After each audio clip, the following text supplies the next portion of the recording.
Good evening, everyone, and welcome to our Pinpoints of Light Healing Conference.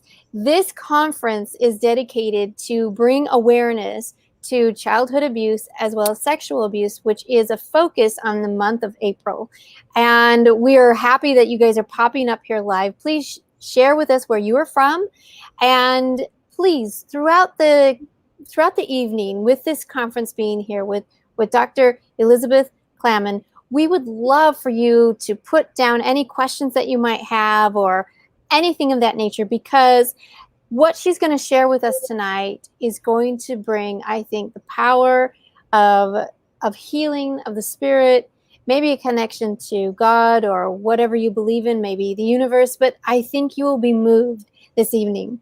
But before we jump in with Miss Elizabeth, she can say hello there. I do have some business to kind of cover because we have had 3 amazing sponsors, and so I want to give them recognition and get this thing started off just correctly and do everything right. So we wanted to thank Can for their support in this amazing conference. Also, the House of Redeeming Love, and finally, Susie Q's Kids giving 1 comfort bag at a time. And we're really excited about these 3 because of what they help and offer. And Can really helps the focus to stop the abuse that happens on children. The House of Redeeming Love is one of those places of shelter which takes in family, women, anyone that has been impacted with domestic violence or any other sexual crime. Susie Q's Kids giving 1 comfort bag, giving comfort 1 bag at a time. That is for all of the children that might be in grief, that might be in loss, possibly, in a shelter themselves. And so this gives them an opportunity to have something of love and comfort. There's a little animal, a blanket, some toys, some games. And we are thrilled that Dr. Mary Welsh was our 501c3 to be able to pull this off. So we are so excited for people to be here tonight. It looks like we've got Pam in the house. Thank you, Pam, for being here. And Mary, thank you so much for everything that you do for us. And Kathy, yes, and Can, we are so excited for all of these things. So as more people start to show up, we are grateful for all of this. We want to now give a little spotlight on our authors. So authors had an opportunity to sponsor as well. And first of all, we'd like to recognize one of our authors. Let's see. Oh, she's here in the room. She's here in the room with us, Miss Elizabeth, and her 2 beautiful books. Forgive me for not signing, but you'll have to read. Okay. Beauty Rising from Brokenness. And we also have a book where there's 14 authors who put their story in, called Fiercely Faithful. And these are going out tonight. And we want to thank Dr. Elizabeth Clamon for all of this great thing. And whoa, I'm hitting my computer. I'm so excited. Whew. Okay, take a chill. So we want to announce the winners of these books right here. So the winner for this one, Beauty Rising from Brokenness, is Miss Jill Armijo. So way to go, Jill. We're so excited for you. The second book of Fiercely Faithful, this book goes to the winner of Jody Almond. So way to go, Jody. So congratulations for those first 2 books. I love it. People are saying hello. Yay. Awesome. We are so glad that you were here this evening. Thank you, everybody. Now we've got a list of other books to go through. So 2 copies of Pinpoints of Light are going out to be given to a shelter, and this goes off to Sally Simon. So Sally, congratulations. Excellent. Oh, make sure I'm putting them in the right spot. Our next book this evening, her name is Elizabeth Carlson, not to be confused with our other Elizabeth tonight. This is called Scream Quietly. Scream Quietly. Ooh, interesting. And the winner of this book tonight is Hope Flansburgh. So Hope, I think you might have something, some more stories that might spur from this one, because you're an amazing writer. Our next is for the entire set. I have to fan it out. My Vanna fan's kind of lame. Sorry there. From Dr. Mary Welsh, we have our are Susie Q's Kids, Positive Reflection, Good Characteristics. Also, My Special Angel, Susie Q's Kids, Positive Reflections. And this is to help with children who might be in grief. And so, in the grieving process, this is a beautiful. And for adults that have gone through any kind of a grieving process or loss, these two books, one is the journal companion to Journey into the Looking Glass. Again, Dr. Mary Welsh has put these together. And the winner for the set, so this one's lucky, they get all four. Her name is Erin Bear. So congratulations, Erin. You have won the set of Marys. We have our next book, Going All In, from Jody Almond. And the winner for this book is Sam Barker. So congratulations, Sam. Congratulations. We're getting down to it. Whew. Okay. Speak, Lord, I'm Listening, from Bill Foles. And the winner for this book is Morgan Hintz. Morgan Hintz, congratulations. And finally, from our speaker last week, Speak to Me, God, I'm Listening. This one from Linda Larson Schlitz goes to Lori Thompson. So congratulations. Thank you, all the authors who gave great support. Thank you for all of the winners tonight. I'm so excited. I got to put my notes and things over here. All right, there we go. And thank you, Elizabeth, for staying strong through all of that. Congratulations to all the winners. And as a last note, I will be mailing out all of these books on one day, May the 1st. Yes. So kind of hang on till I can get through the month of April. We got lots of excitement happening. So they will be mailed out May 1st. So if you're not seeing it yet, don't worry. I didn't forget you. I just had to pick a day. So I picked May 1st. So they'll be on their way in May. So ooh, look at me, the poet. So now that the business is taken care of and it looks like so many great people, look at that. Pam's got it down. She's got Sally, Elizabeth, Hope, Karen, Sam, Morgan, Laura. Woo! Thank you, Pam. I love it. You guys are here supporting. Lori, oh yeah. Winner. You guys, right. Yay, Sam. We're so excited for everyone to have participated, donated, and now you get to leave a winner. So speaking of these wins, we want to talk to a winner here, Miss Elizabeth Clamon. I always want to do like a French twist to us. Clément, right? You're not the only one. I know, because I have one of those Swiss French names, right? So, je crois. No, it's just juke. Yeah, I know. I totally get it. So yeah.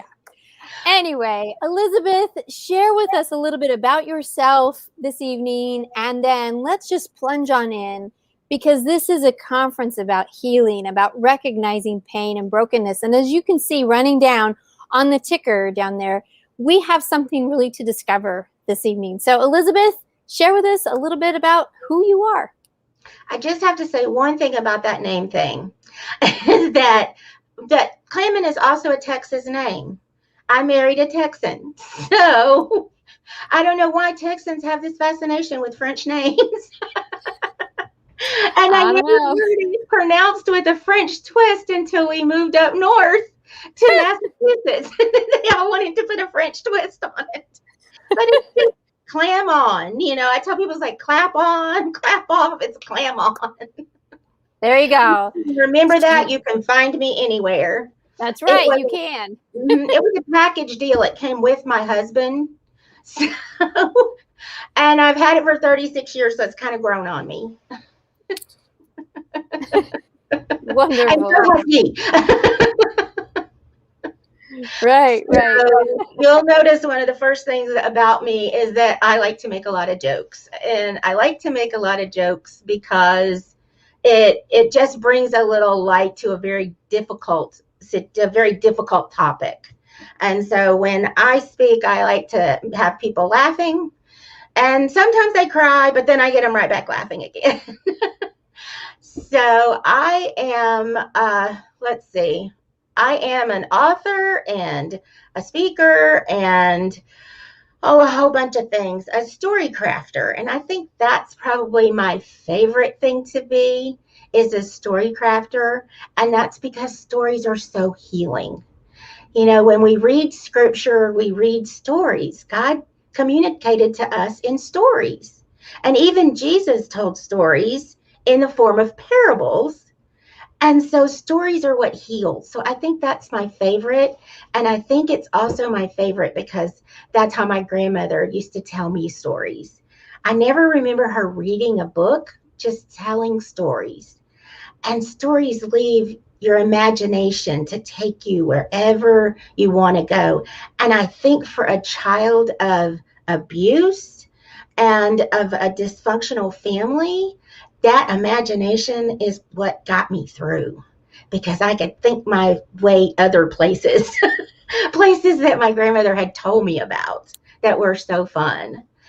But my story starts in 1965. I know a lot of women don't like to tell their age, but I am just so thankful that God has allowed me to be here this long and to be able to tell my story with and share with others and help watch them heal through telling their story. And I think that's why I love doing the collaboration books. That's why I included one of the collaboration books, because it gives people the opportunity without the overwhelm of having to write a whole book. Yes. My husband told me for years, you need to write a book. You need to write a book. You need to write a book. And I can say, I don't like to write. I don't like to write. He'd say, you're so good at it. And I'd say, that doesn't mean I have to like it. And if you had told me now that those books would be international bestsellers that I wrote, I would be like, you're crazy. There's no way. I'm a bookkeeper. I like numbers. But God has, little secrets about our purpose and that he intends to use at some point in our life. And that's really what it took for me to write Beauty Rising from Brokenness. God woke me up at 6 o'clock one morning and he said, it is time. And for one thing, I know it was God, because I never think it's time. And I never get up at 6 o'clock in the morning. Not a morning person. I'm a night owl. So I just knew. And then every morning, God would wake me up at that just awful hour of the morning that I don't like. And I would get coffee and I would write. And the Holy Spirit just literally poured that book out of me. And it was because it was God's time and his purpose for it to come out when it did. And that was November of 2018. And it was really a step of courage for me to write that book. And when I was born, I was a surprise. Nobody expected me. We lived my mom was home with my grandparents for Christmas holidays, and she started having really bad pain, and they took her to the hospital thinking that she was having an appendicitis. Ta-da! Here I am. Okay, I gotta sign this. Hang on. Backing up in the story. Okay, gotta get down here. Okay, appendix. Wasn't that? Baby! Wow. Let me tell you, as a mom of having 9 children, I knew when I was having 9 children, I knew every single time. There was no surprise with that. The only surprise I had was I didn't want to know if it was a boy or a girl. So you were really a surprise. Yes, a big surprise. A 7-pound, 14-ounce surprise. And I still don't understand that to this day. I've had 3, and they were never a surprise. I knew immediately something was different with my body. So I don't understand it, but that's what I was told by many people in my family. So my grandfather arranged for me to be adopted before we ever left the hospital, because he was not going to have me come home. And God intervened through a neighbor who and see, I get so absorbed in the sign, because I have to tell you guys this little side note. I took sign language in college as my second language. many, many, many years ago. And so I love watching April because I love the sign. And I always try to tell how rusty I am with the sign. And I'm really rusty. So forgive me if I get distracted because I love, love, love ASL. But anyway, so that God intervened through a neighbor and let my mother and my grandmother bring me home. And up until the age of 6, I was raised as my grandparents' child.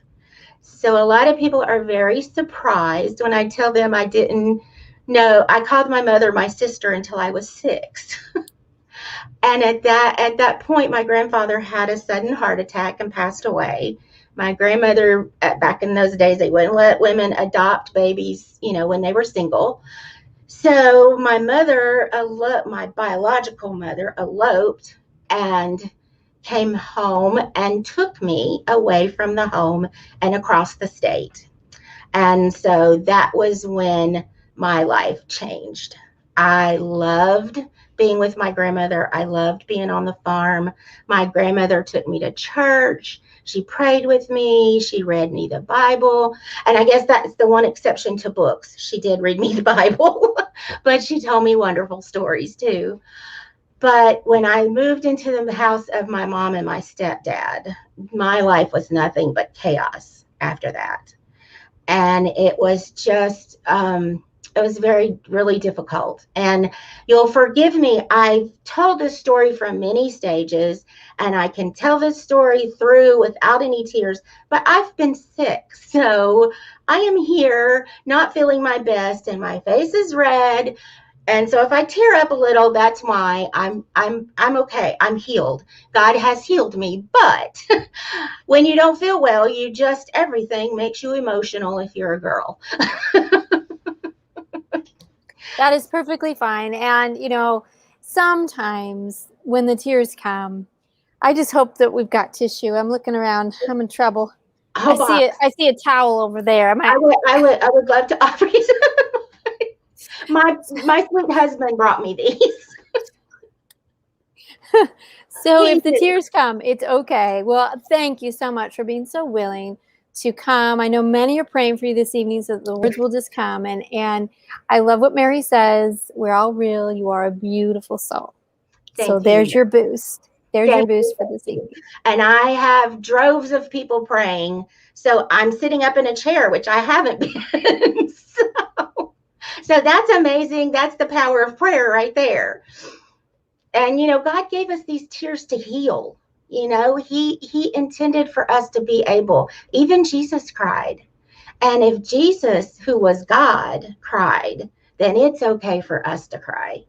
And I've done my fair share. And, scripture even says God holds our tears in his hand. He's got really big hands because I've cried lakes full of tears. But in the home of my mom and stepdad, I had every kind of abuse you can imagine. Physical abuse, emotional, mental, and sexual abuse by step siblings from my stepfather.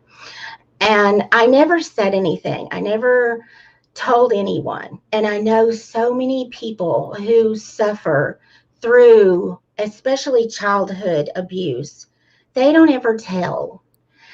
And I've thought a lot about that through my life. Why did I not tell? Because I could have confided in my grandmother easily, and the situation would have changed. Either I would have lived with her or the situation at home would have changed. But when you grow up in a home like that, it's just chaos all the time.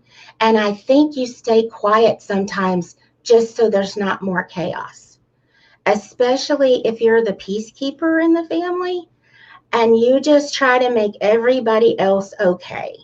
And that was my role in the family. I have a half sister and a half brother that are 9 and 13 years younger than me. And I also felt like I needed to stay to watch over them, to protect them, and to be sure they didn't suffer any of the things that I did. And I really didn't admit it I don't know if any of you can relate to that, but when you're grown, it's the shame. Yes, exactly, Kathy. It's the shame. You feel so much shame and guilt and like it's your fault that you don't want to tell anyone because you feel like it's somehow your fault. And if you don't say it out loud, maybe it didn't really happen. Maybe it's just that imagination that you had, but you know that it's not. And I got to a point in my 30s where I had been married, probably 12 or 15 years. I had 3 children, and I got very, very physically ill. And I got severe bronchitis, severe asthma, and chronic fatigue syndrome. And I could not figure out what was wrong with me. And finally, I was like a volcano. And I talk about this in my book. I felt like a volcano. One moment, I was sitting dormant in my room in a rocking chair, just staring at the wall. And the next minute, I was blowing up, blowing hot lava on everyone because I was so angry. And it came to a point where my daughters at 11 and 13, my husband came home from work one day and he said, and they grabbed him around the waist when he went to go back to work and said, Dad, can we go to work with you? My husband's in the military. He's been in the military for 13 years. They knew they couldn't go to work with him.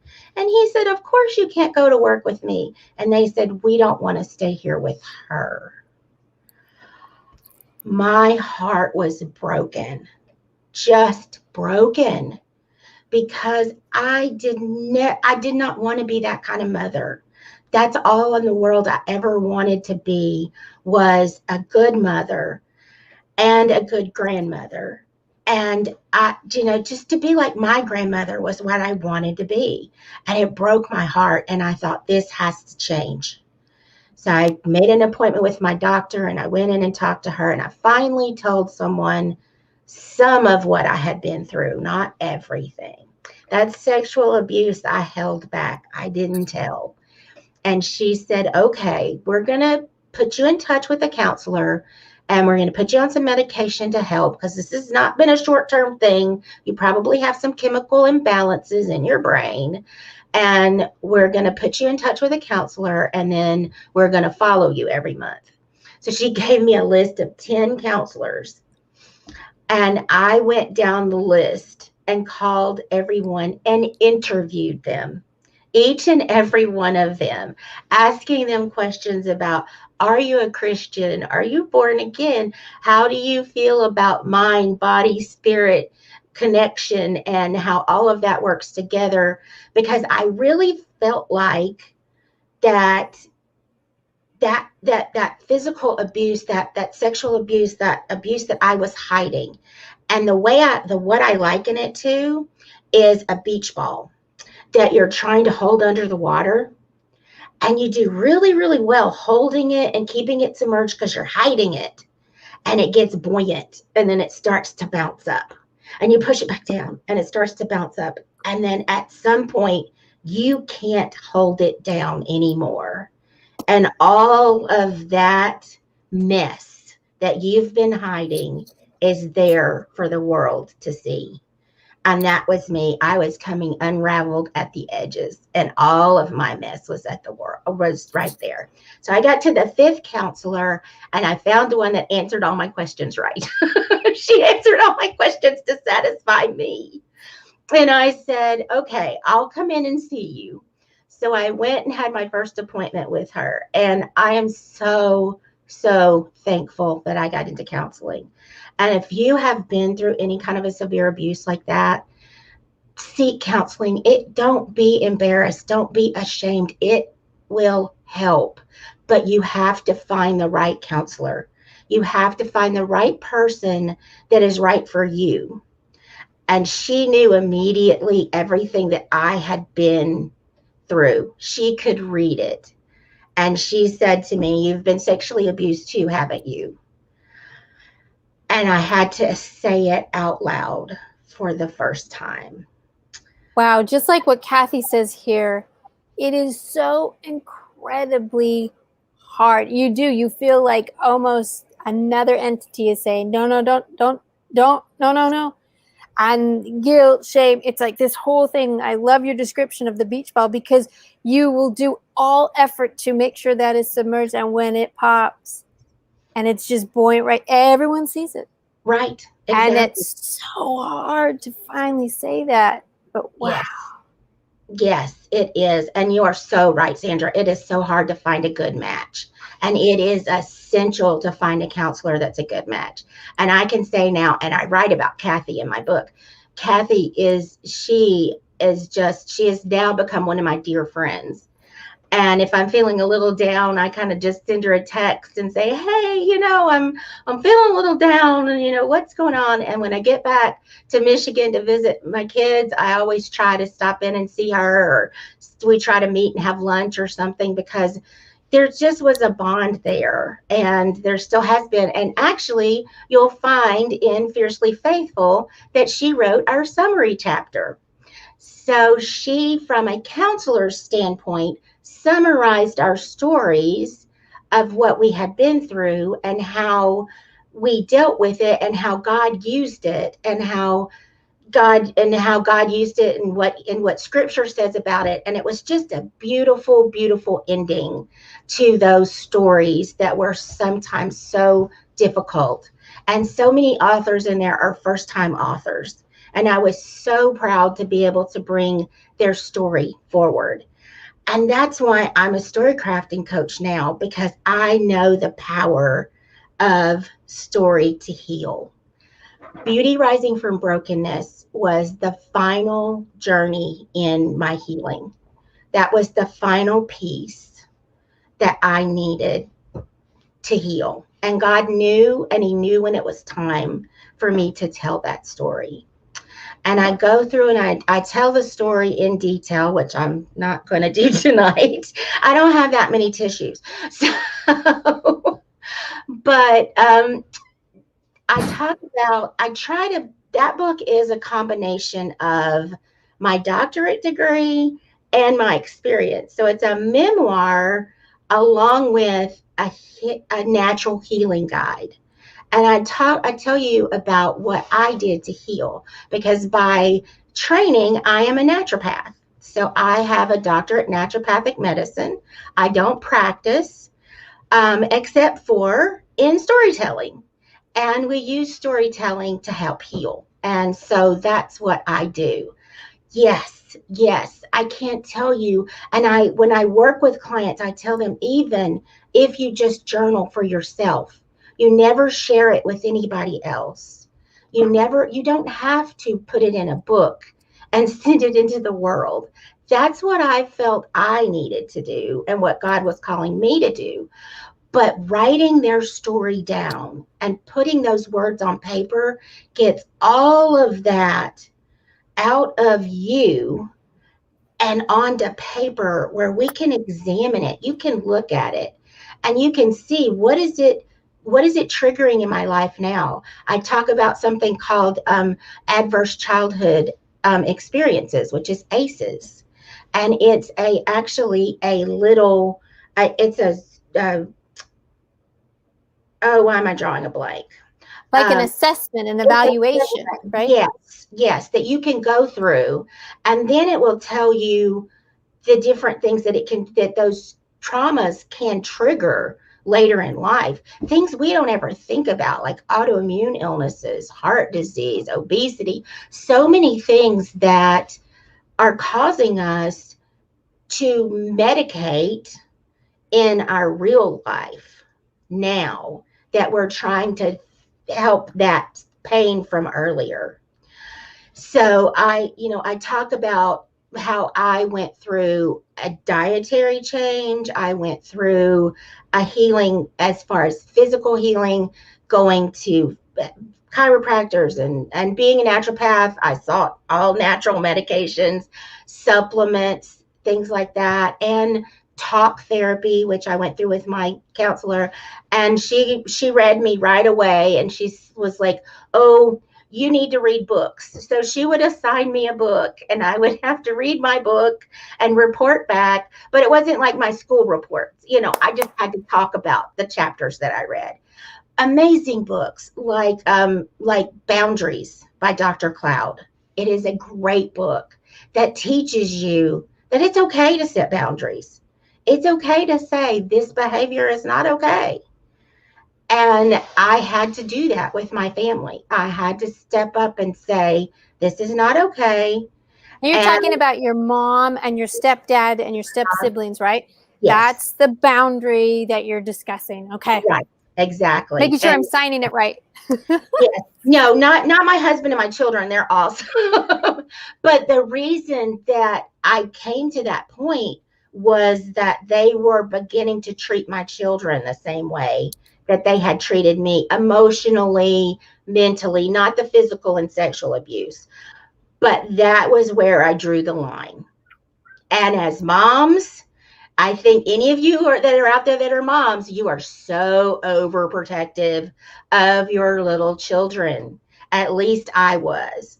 And when I finally told my husband of probably 15 years at that point about the abuse, he said, I always knew. I just didn't know who. And I thought I did such a good job of hiding that beach ball, but I didn't. I didn't hide it as well as I thought I did. And I said, how did you know? And he said, because of how protective you always were of our children. And it's just it's a reflex that you have, especially as a mother. And I'm sure that fathers are the same way. I'm sure you just want to protect those children and you want to be sure they're okay. And now being a grandmother, I'm the same way with my granddaughters. So when I have 4 granddaughters and a grandson, and our first baby, we have actually a 21-year-old and 18-year-old grandchildren and a 17-year-old and sorry, she just turned 18. I'll be in trouble for that. And her brother who's 15. And those are our grandchildren by marriage. And then we have our first baby who was born February 23rd. And I know even I am very protective of them. And our girls, I have talked to them extensively about what's okay and what's not okay. And they're like, yes, Mimi, we know.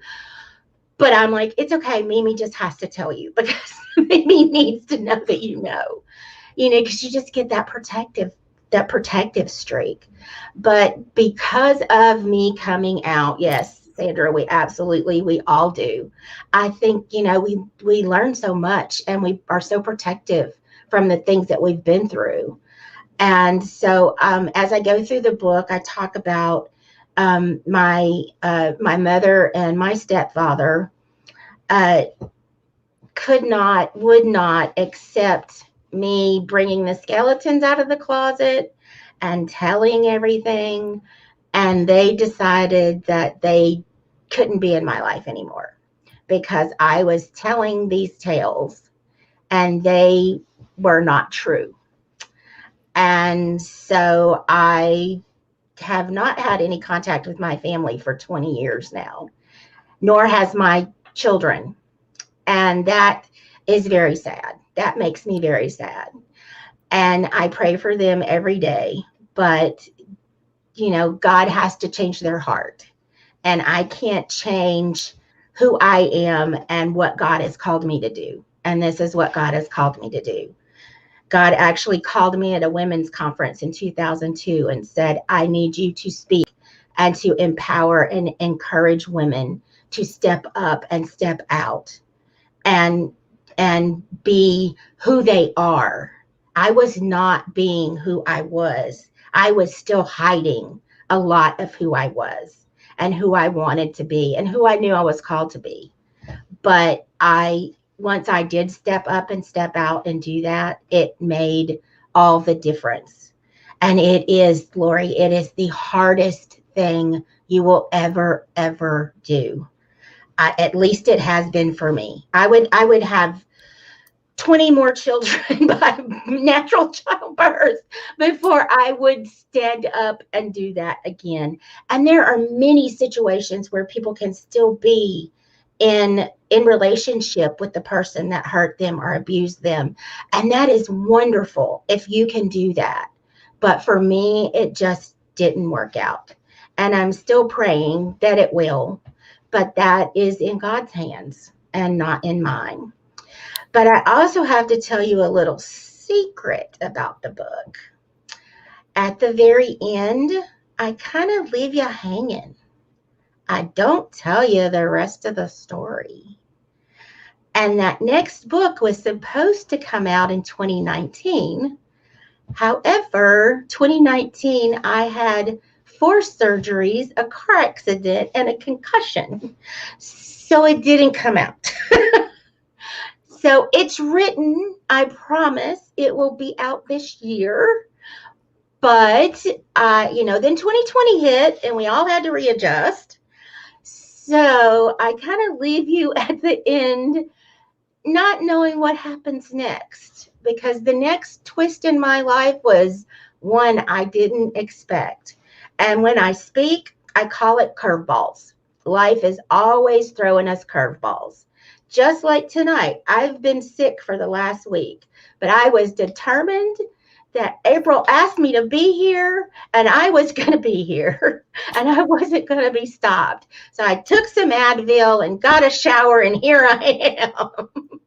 A little frazzled and a little tired, but here I am. Oh, Elizabeth, thank you. Thank you so much for coming, being here, being a part of this.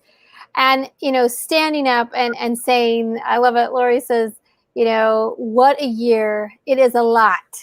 Agreed, Kathy. Lori says, how delightful you are. Thank you, Lori. I appreciate that.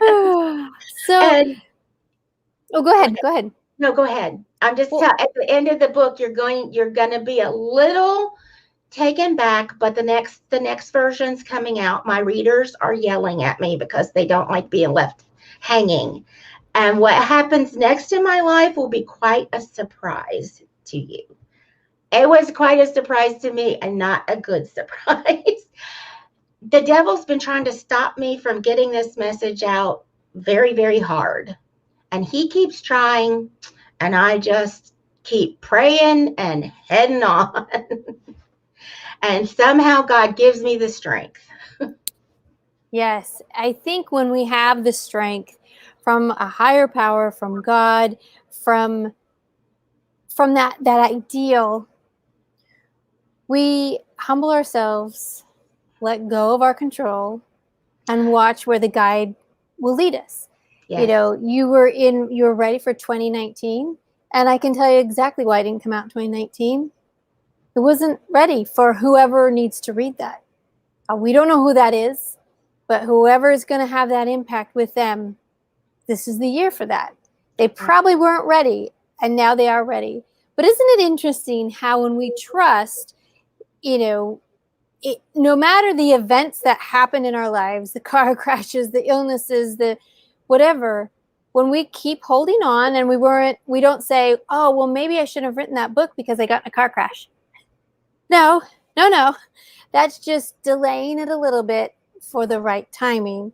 Right. And so when we use that faith and we exercise that action, wow, we'll be led. And I hope to hear and have you back to see, after this year, because I know you'll be given and this is why you needed to wait, that hindsight, right? And you'll know it and you'll be like, wow, that's why. And so that'll be another good twist to the story. So it's quite a twist. It is quite a twist. And I will tell you that when I leave you at the end of the book, my son is screaming from the back seat and he is fine. He is a 28-year-old man and he is fine. So I will not leave you hanging at that point, because that's the first thing people say. Was your son okay? And I'm like, yes, I do. Have you heard me talk about my son? And they said, well, maybe you have more than one. I'm like, no, just the one, and he's fine. That's good. That's good. You can reassure them that things are happening. And very, very similar in my pinpoints. I'm like, well, I'm here. So So I made it out, I guess. Exactly. That's the That's a spoiler lot. alert. I made it. Now, how that happened, you got to read the book, right? Right, All of that. exactly. And how, and I wanted people to be able to follow the trail. I kind of talk about GPS and having a guide to help you through things. So I wanted the book to be not just my story, but also a guide of what got me out. They may not need to follow that same path, but it might give them some ideas of how they can get healing for themselves. And being a naturopath, I believe the body works all together as one. We're four parts of one person: physical, mental, spiritual, and emotional. And when all one of those is out of whack, everything kind of suffers. So if you get all of those things better, then you can move forward being whole and being healed. That's beautiful. And that's the hope of this conference. So many of you have come this evening. You have stories. You've heard, Miss Elizabeth, that we can heal. There are many paths on that. So the idea is, maybe Linda's was slightly different than Kathy's. Kathy's is a little bit different than Elizabeth's. And that's how it's meant to be, because we're not stamped copies of each other. And God knows, oh, that story will connect with this group here. Your story, oh, over here, that'll connect there. He knows. Mm-hmm. And when we just follow and trust and put it there, we're led, it's revealed, and we're like, oh, wow, it's a beautiful, amazing thing. And so that's something that is just wonderful. It is completely amazing to me. And then when I speak and to see the people who come up and talk to me afterwards, and they tell me their stories, and I don't see the relation at all, but they do. Something God used, something I said, something I went through to touch them. And that is so amazing to me. And that is what I love about doing this. I just love it. It is. It is amazing to be in the hands of the Master and do the work that he has called us to do. And it is a beautiful opportunity and time. Well, if anyone out there has questions for Dr. Elizabeth Clamon, then we would love to have them put down, share with us some thoughts and ideas of what impacted you. And we think that, this is right, Sandra. This is Breaking the Silence is miraculous. And if we think about the time frame of, certain generations, hush, hush, never happened for generations. And then we had a few blips of some people taught not enough, and now more are. And so it kind of has two parts in my mind.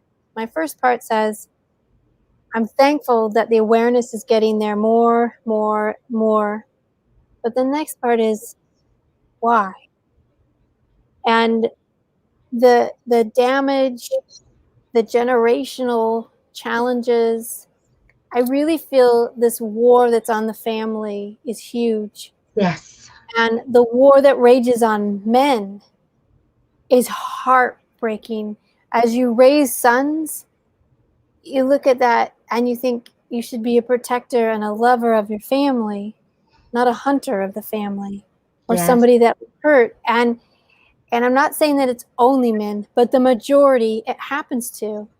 And when we go through and examine, usually there is a deep-seated pain that rides within of damage, pain, abuse that happened to them that they've never been able to express. Right. And wow, when we keep knowing and healing together, it doesn't change the masculinity or the femininity.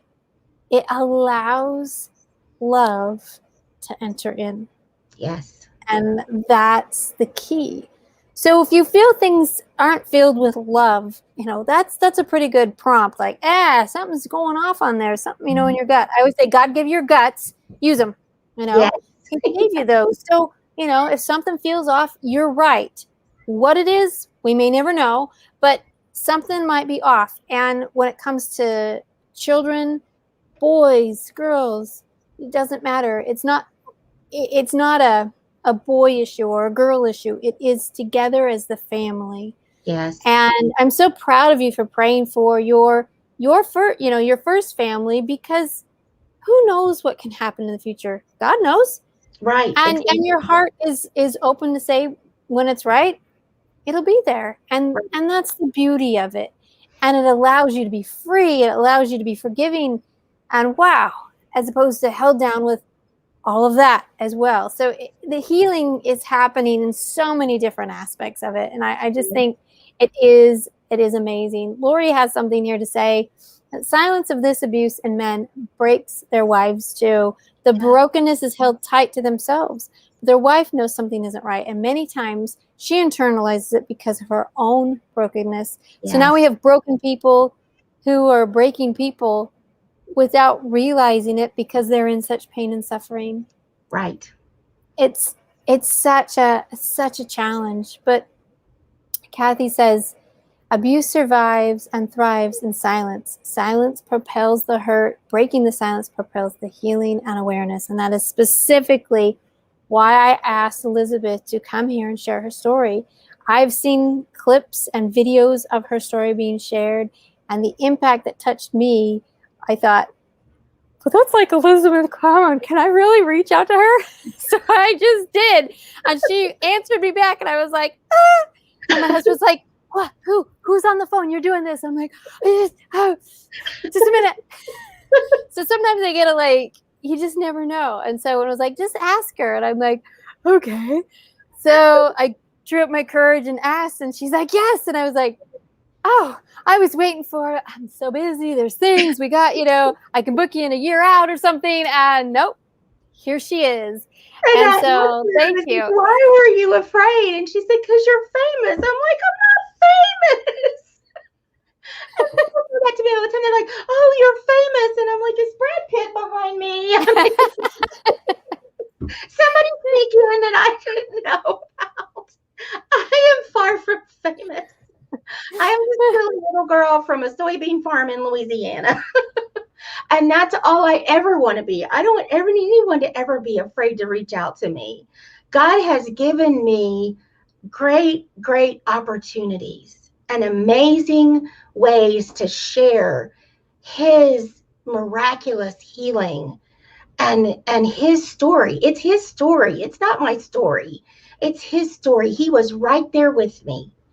And he brought me through all of it.